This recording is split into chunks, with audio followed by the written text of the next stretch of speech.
Mengubah kebiasaan untuk bisa mengelola keuangan yang lebih bijak itu ternyata tuh nggak mudah gitu loh. Lihat di dalam buku catatanku, angka-angka yang berjajar rapi, mencatat pengeluaran semuanya. Kakek ibuku jadi temanku. Apalagi yang kita udah lama banget dengan lifestyle yang sebaliknya gitu, yang kita nggak tahu, kita nggak bisa men-trackernya, dan kita pun sampai nggak tahu tujuan kita tuh mau apa gitu loh. Cuma kerja, capek, dapat gaji, habis, kerja, capek, dapat gaji, habis. Jadi tuh sama aja kayak nyetir mobil yang kita tuh nggak punya rem gitu, yang dimana kita terus saja naik mobil tersebut, kita nyetir mobil tersebut, kita pakai terus itu energi bensinnya gitu loh.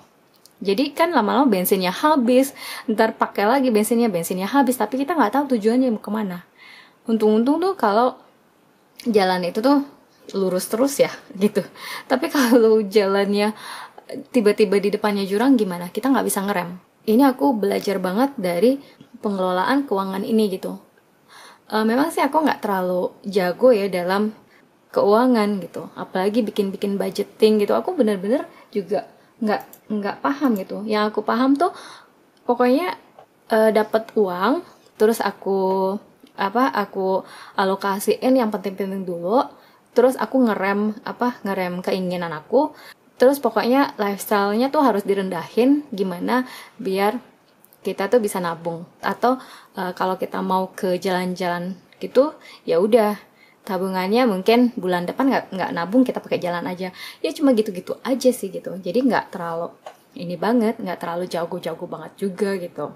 Tapi benar memang aku akui ya, untuk mengubah kebiasaan itu sangat-sangat butuh waktu gitu. Apalagi awal-awal itu pasti jadi gini, kalau kita sendiri, kita masih single atau kita emang untuk diri kita sendiri, itu sangat mudah ngaturnya gitu. Terserah kita mau tahu, terserah kita mau menentukan hidup kita mau yang bagus atau mau yang nggak bagus gitu. Kalau yang mau nggak bagus ya udah habisin aja semua uang. Kita nggak punya rencana, kita nggak punya plan gitu. Kita udah nggak peduli sama orang-orang sekitar kita. Itu terserah gitu. Karena kan cuma kita doang sendiri. Tapi kalau untuk menyatukan sebuah keluarga, finansial keluarga yang lebih baik, misalnya ya entah orang tua, entah adik, kakak, pokok satu keluarga, atau entah suami istri gitu, itu sangat-sangat sulit ya kalau kesepakatan itu nggak ada. Ini aku alami di saat aku mencoba merubah keuangan bapak dengan lifestyle bapak, yaitu tadi berbalik gitu, lifestyle yang berbalik gitu. Jadi dapat gaji habis tidak ada tabungan. Terus yang dimana beliau sendiri nggak tahu uangnya kemana aja gitu. Nah ini akhirnya aku mengambil alih keuangannya. Bukan berarti aku mengambil uangnya ya gitu. Tetap aku bikinin budgetingnya gitu loh. Terus sampai beliau bisa nabung, ya udah itu ya uang beliau gitu. Jadi sebagai keluarga, jadi aku punya andil untuk ngebenerin yang lebih baik lagi keluarga kita kan gitu. Kayak gitu. Nah awal pertama itu emang sangat sulit ya, karena dan banyak gencatan gitu. Jadi beliau nggak bisa direm, terus nggak bisa dikritik gitu. Yang aku pengen tahu itu adalah apa sih pengeluarannya dulu. Pengeluarannya itu yang aku ingin tahu, apa aja semuanya ditelaah dari A sampai B sampai Z sampai semuanya gitu loh.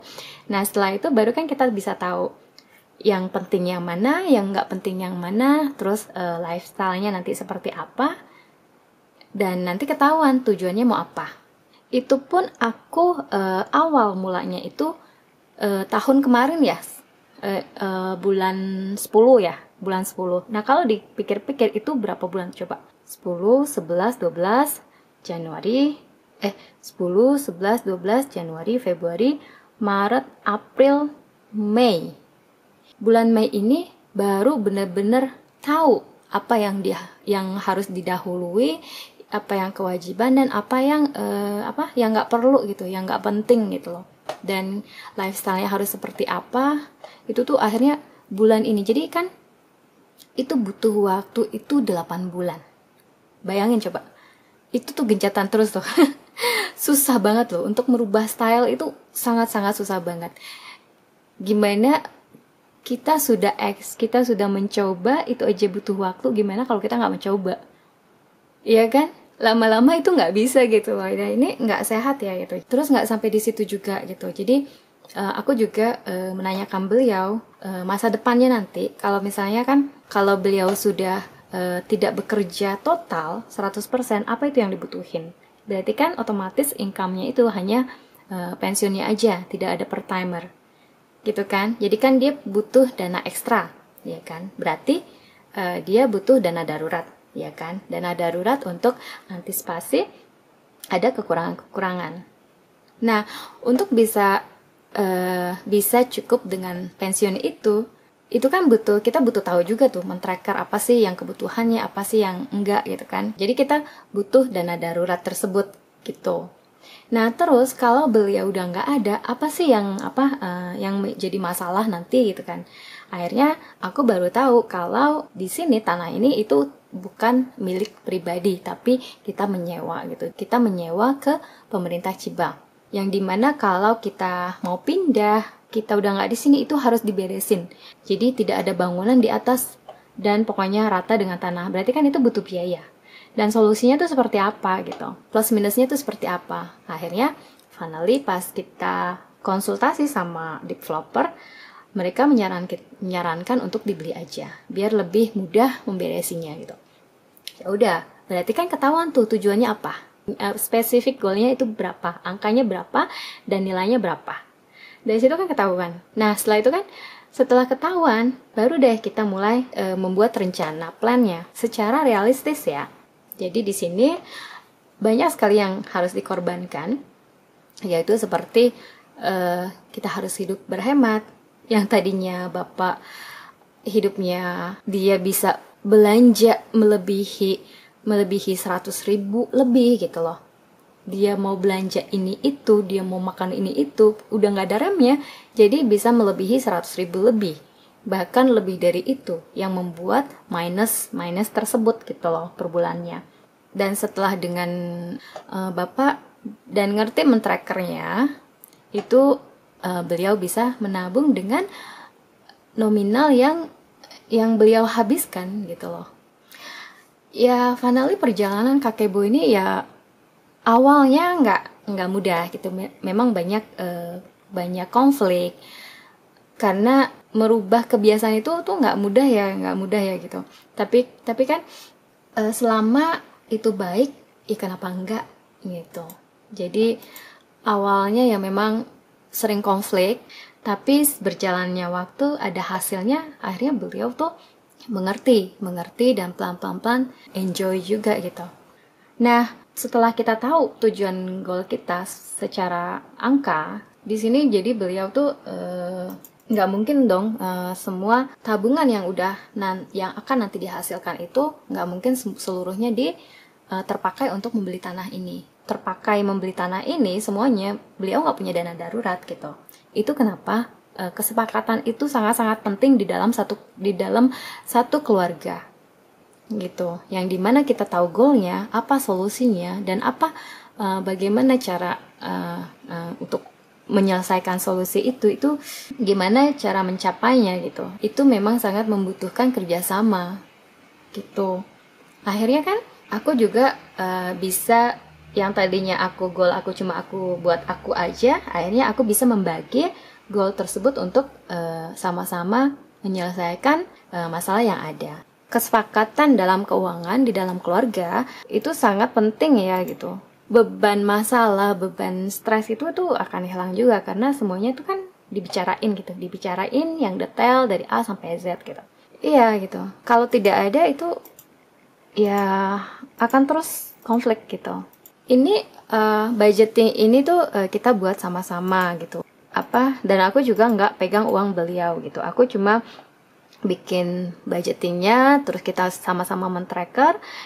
Terus beliau juga nggak main asal pakai uang gitu. Jadi udah ada pos-posnya gitu, berarti udah ada batasan yang boleh dipakai dan yang nggak boleh dipakai gitu. Jadi kalau semuanya sama-sama tahu, kita tuh bisa kita bareng-bareng bisa menyelesaikan masalah ini gitu. Jadi kita bisa saling support. Nggak ada uang aku, nggak ada uang kamu, uang kita bersama selagi tujuannya itu bagus gitu, goalnya itu bagus gitu. Ini bukan hanya untuk suami istri juga gitu. Jadi satu keluarga yang anaknya semuanya single misalnya gitu, tapi terus aja tinggal di situ bareng. Ini juga sama ya gitu. Jadi kita sama-sama grow gitu. Menghilangkan hubungan toksik, terus menghilangkan stres gitu. Terus jadi kita kalau udah tahu melek gini, hidup nih enjoy aja, nggak ada konflik, nggak ada ini, nggak ada itu gitu loh. Apalagi kalau sekarang tuh banyak banget yang berantem masalah keuangan, saling menyakiti. Apalagi kalau udah sampai fisik, berbicara dengan fisik, abuse, terus sampai yang banyak terjadi karena finansial bisa saling bunuh, itu kan serem banget ya gitu. Dan dengan kita mengetahui kemampuan kita, terus kita juga bisa bersyukur untuk berarti lifestyle-nya harus dikurangi. Biarinlah orang punya ini, nggak apa-apa, kita ini dulu gitu. Belajar terus biar kita juga bisa berkembang. Tapi berkembangnya itu bukan niru orang, maksudnya bukan dia punya ini kita harus punya itu, dia punya ini kita harus punya itu, enggak kayak gitu. Kita bisa membuat dan kita bisa membuat rencana, kita bisa membuat plan untuk di ke depan kita nanti gitu, biar satu kita tuh nggak ngerepotin orang, kedua kita bisa nyelamatin diri sendiri gitu, sesuai dengan kemampuannya masing-masing dan sesuai dengan menerima cara hidupnya masing-masing gitu. Ada kan yang lifestyle-nya yang hedon, ya nggak apa-apa kalau selama finansial mereka bisa membackup gitu loh. Ya oke lah, aku segini aja lifestyle-nya, nggak terlalu hedon gitu. Yang penting bisa makan, bisa sedekah, bisa bantu keluarga, udah cukup. Ya udah, itu nggak apa-apa gitu. Tergantung tujuannya masing-masing gitu. Itu nggak mudah gitu. Memang perlu harus bicara, perlahan terus diperbaiki gitu. Memang terdengar kecil ya, masalahnya kecil, tapi problem masalah kecil ini kalau tidak terselesaikan, ini akan besar gitu. Nggak mau dong sampai harus kita punya penyakit mental gara-gara dengan hal yang sekecil ini gitu loh. Jadi kita semangat terus untuk memperbaiki dan menolong keluarga kita untuk ke jenjang yang lebih baik lagi gitu, ke kehidupan yang lebih baik lagi. Dan semangat buat teman-teman juga, jadi kita saling menyemangati aja ya gitu. Terus kalau untuk teman yang baru kenal aku, jangan lupa like dan subscribe ya, sharing juga supaya biar nggak ada kejadian-kejadian yang banyak diberitain di banyak banget tuh news yang suaminya bunuh istri, terus anaknya kena pinjol segala macam itu. Ya Allah, balik lagi gimana sih kita bisa mengatur semuanya dalam bijak gitu. Itu aja. Makasih ya teman-teman udah mensupport aku, dan aku juga masih dalam proses menahan keinginan. Tapi jangan push hard banget ya, nanti malah nggak enjoy lagi. Tetap kita enjoy aja apa yang bikin kita enjoy, selama nggak keluar dari batas perencanaan tersebut, ya nggak apa-apa sih gitu. Jangan sampai keluar dari batas perencanaan tersebut. Memang kadang berhasil, kadang keluar jalur dikit gitu, ntar ya kita balikin lagi gitu. Oke teman-teman, selamat weekend dan selamat beraktivitas. Bye-bye.